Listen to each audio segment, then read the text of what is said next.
Bal Vigyan Bharati with Avilas Sarkar. We are progressing on the theory part of fluid statistics, and let me go through the points that we have learned till now, the bullet points. The pressure is dependent. The pressure is dependent on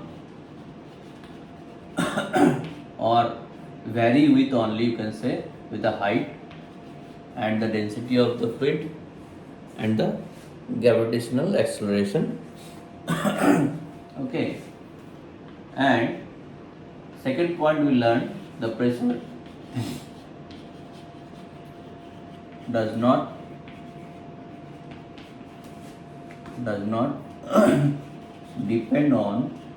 depends on the shape of the container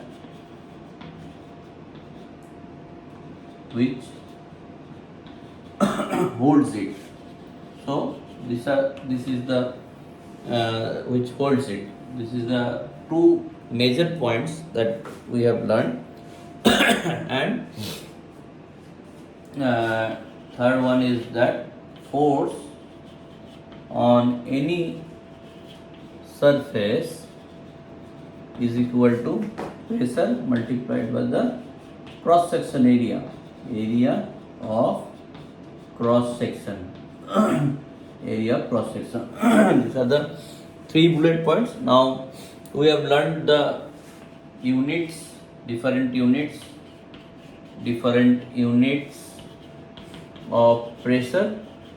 What are those? Atta, bar, torr, Hg of millimeter of Hg. Then what else? Atta, bar, torr, millimeter of Hg, Newton per meter square, Pascal, kg force per meter square. Okay, and these are all we are talking about the SI units, and this can be converted into the torr and all that. So these are the major units and their relation we have learned. Okay, so after that, what I told, the density. Yes, density is mass upon volume.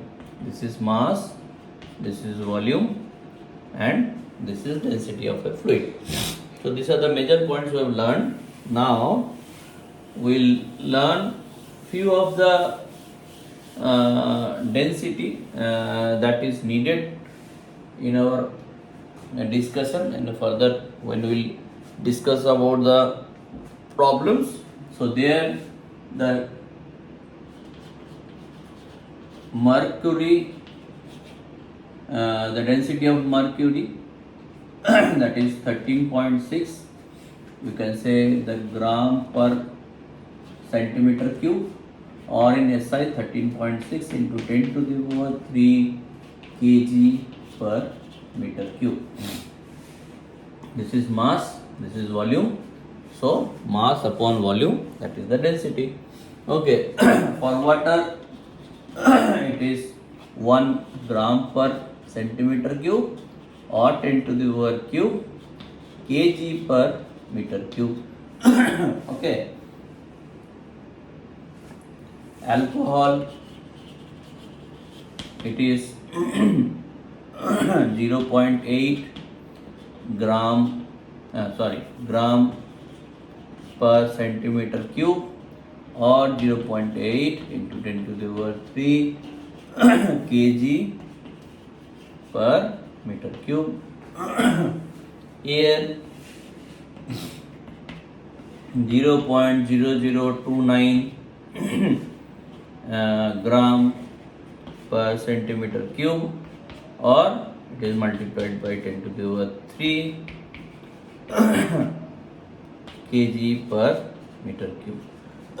Okay, so these are the few. This is 129. It will be 1 again.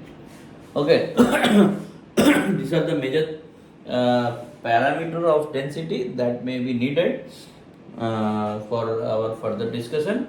Now the topic will come next is the relative density. Relative density, or otherwise the specific gravity. Specific gravity. These are all the same term. That by definition it is the density of because we are talking about the fluid, the density of any fluid upon density of water at 4 degrees centigrade. This is by definition the relative density. The relative density is the density of any fluid or any matter with respect to, relative to, you can say with respect to or relative to the density of the water at 4 degrees centigrade. Why you have taken 4 degree? Because at that temperature water have maximum density.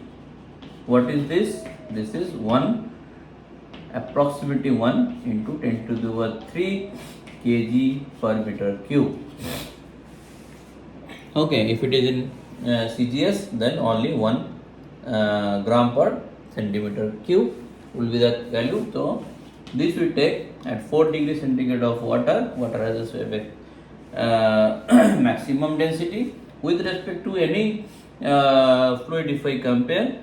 So that would be its relative density. So one point we can conclude from this, as this is the ratio of two density, so relative density or RD has no unit definitely. Okay, relative density have no unit, as because have no unit as this is a ratio of two densities.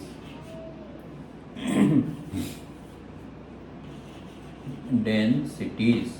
Okay, this is the ratio of two densities, so definitely it doesn't have it. So and the second one is, if I take any example, that the second point will be clear much. If I say that what is the relative density of Hg, then 13.6 is density, that if it is in kg per meter cube, and that of water, the highest density at 4 degrees centigrade is 1 into 10 to the 3 kg per meter cube. So here this part are cancelled. So what remains? Remains is the value 13.6. There is no unit further followed by this number. So what is this? If I add the unit, that will denote the density of Hg. So we can say the relative density of any matter. So we can conclude that the relative density of any fluid or matter, we can say, or matter, is the value of density without unit, or only the value of the density. It will not followed by any unit. So that is the relative density of any fluid or any matter. So these are the two things we can conclude about relative density. Now what next? The next will come a condition.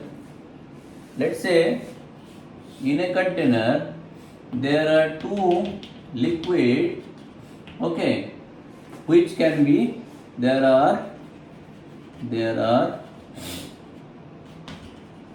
two different fluid and the condition of the fluid are miscible, okay, miscible. This fluids are miscible.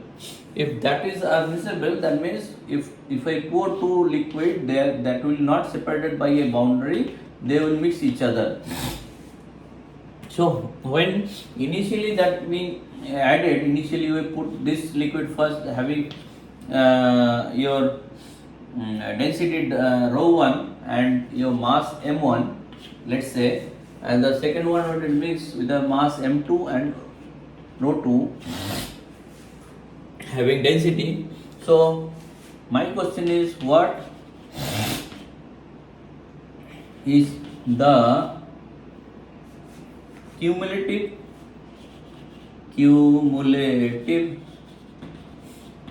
density of the mixture? Okay, why I am saying mixture? Because the liquids are miscible. If it is immiscible, that will be separated by a boundary and that will not mix. There is no question of getting a unique density of these two. That will be separated. So there is no, because as we can say that water, if is a oil pour on the water, it will not mix each other. It will be separated with the boundary. So in that case, you won't get any mixture. So if in case we are getting mixture, so our density is nothing but the total mass by the total volume. This is my unique formula. To get any density of any mixture or any fluid or any you can say yes, any fluid or any mixture is a mixture of two fluid. Okay, so density will be calculated depending on a formula, that is the total mass of the mixture by the total volume.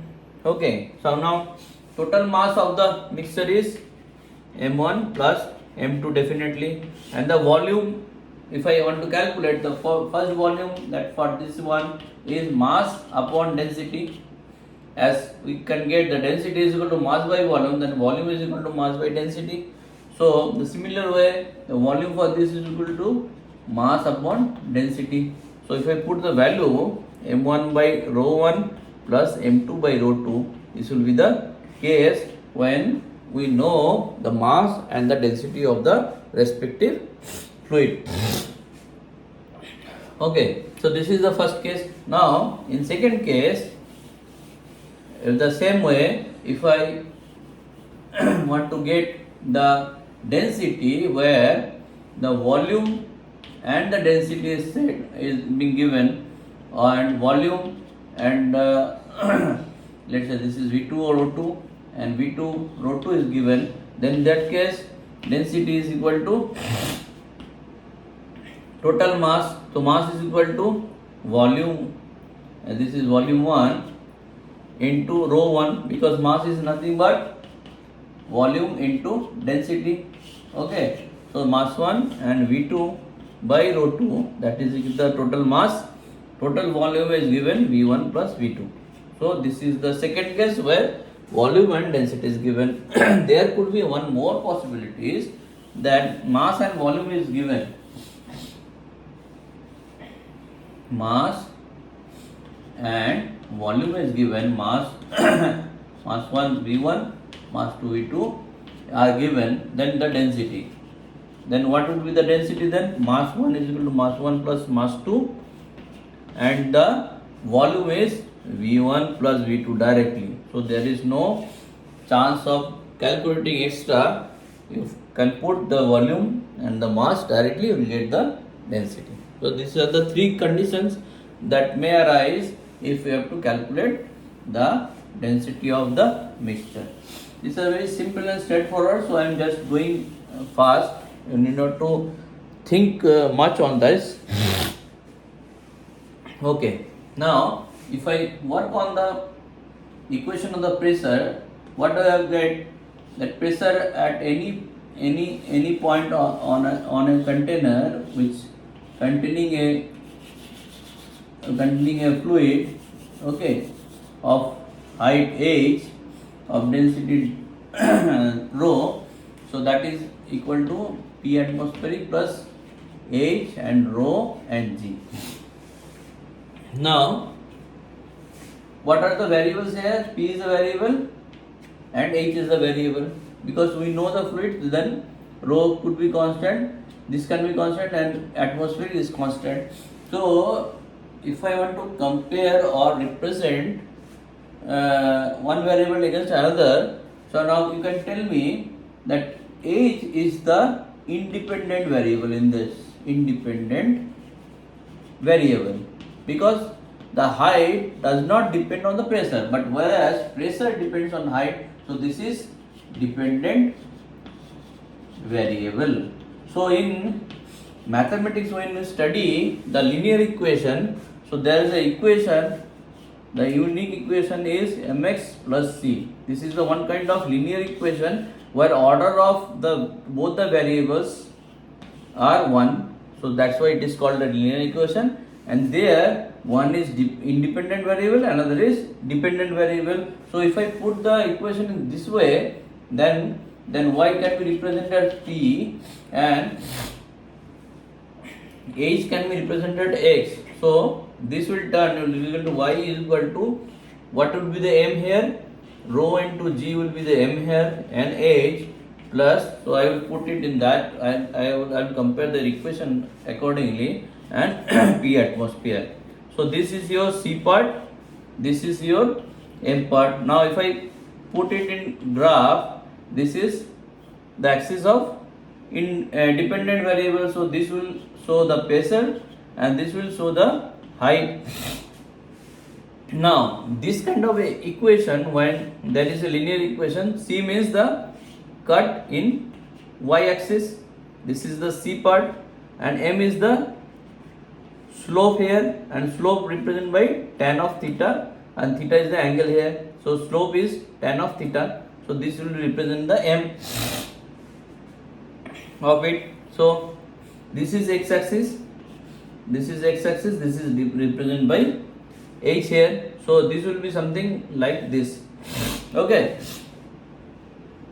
And your slope, that is tan of theta, means the angle, if it is theta, the tan of theta is equal to rho into g. This is your slope here, okay. This will resemble at, is equal to this. So and what is C? C is the equal to P atmospheric. So that means the atmospheric is in all surfaces same, so pressure for atmosphere is always same, and then after with the increase of height you will get different pressure.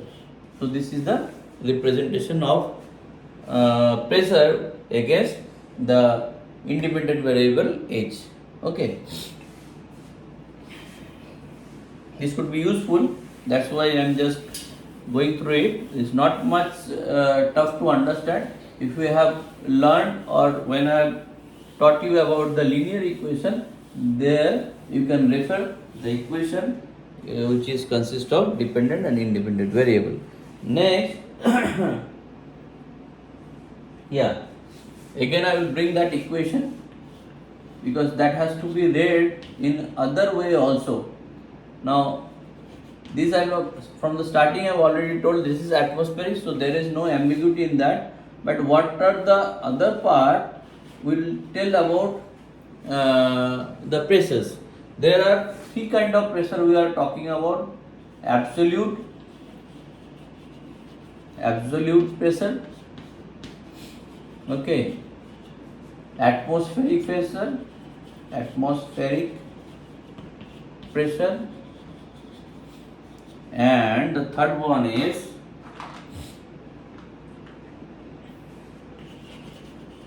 gauge pressure.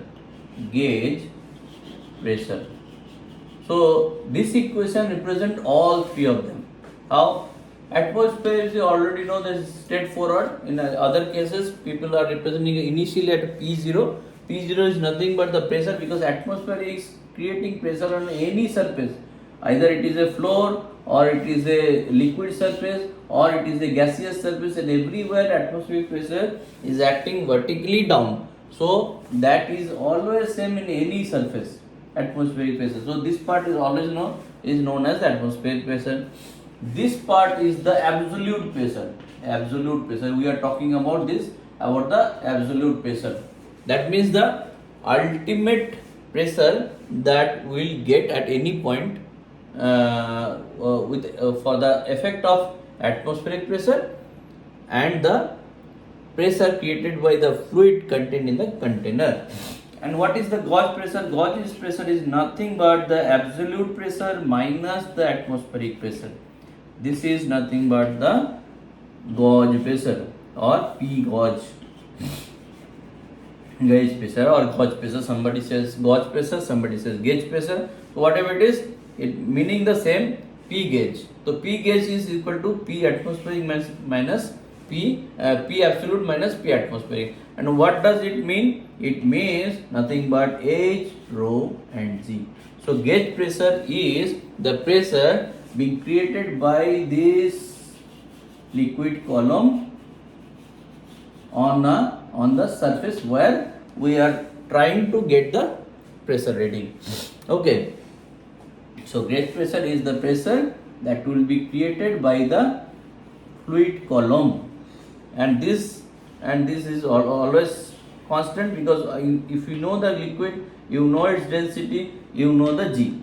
So only the height, if you measure, you will get the gauge pressure directly. Okay, fine.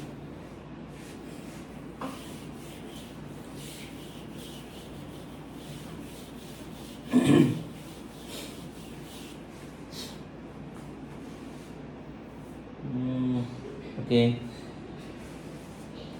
Now we all till now we have talked about the pressure. If I go vertically down into the liquid, that means in a container, if liquid is there and if I going down, the pressure whatever is there and there is increasing. That means this is P1, this is P2, somewhere it is P3. So P1 is less than P2 is less than P3, and if it is on the surface, let's say P0, it is P0 less than. So it's go on increasing according to the height. At the deepest point, it is having the highest pressure. If it is P4, so like that. So that means when liquid in static condition, there is no change in its position or any force is acting on it.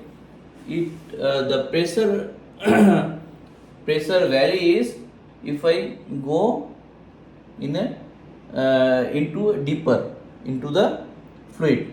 So that means vertically pressure increases going from top to bottom. Okay, so the pressure varies vertically down with the height. But what about if I go horizontal in the same line? What would be the pressure? If I say this is the surface of the liquid in a container, and if I measure pressure in the line, let's say in the surface of the liquid or any point which is parallel to the surface of this, we will get equal pressure always. In the same horizontal line, the pressure will be equal always. It could different in different lines, but in the same line, in same horizontal line, pressure would be same. When it will happen? When liquid or the fluid, you can say, better to talk about fluid, is in equilibrium. So if liquid is in equilibrium, then there is no difference of pressure in a same horizontal line. Okay.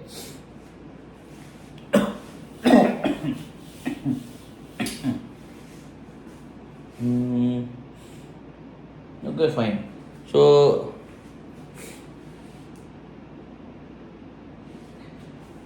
in the next part, I will bring some different condition, and accordingly I will discuss if it is comes under this condition, what would be the case, what would be the effect on pressure on that liquid, which is at present there is no pressure difference in the horizontal line, but is a pressure difference coming when we are going down into the depth.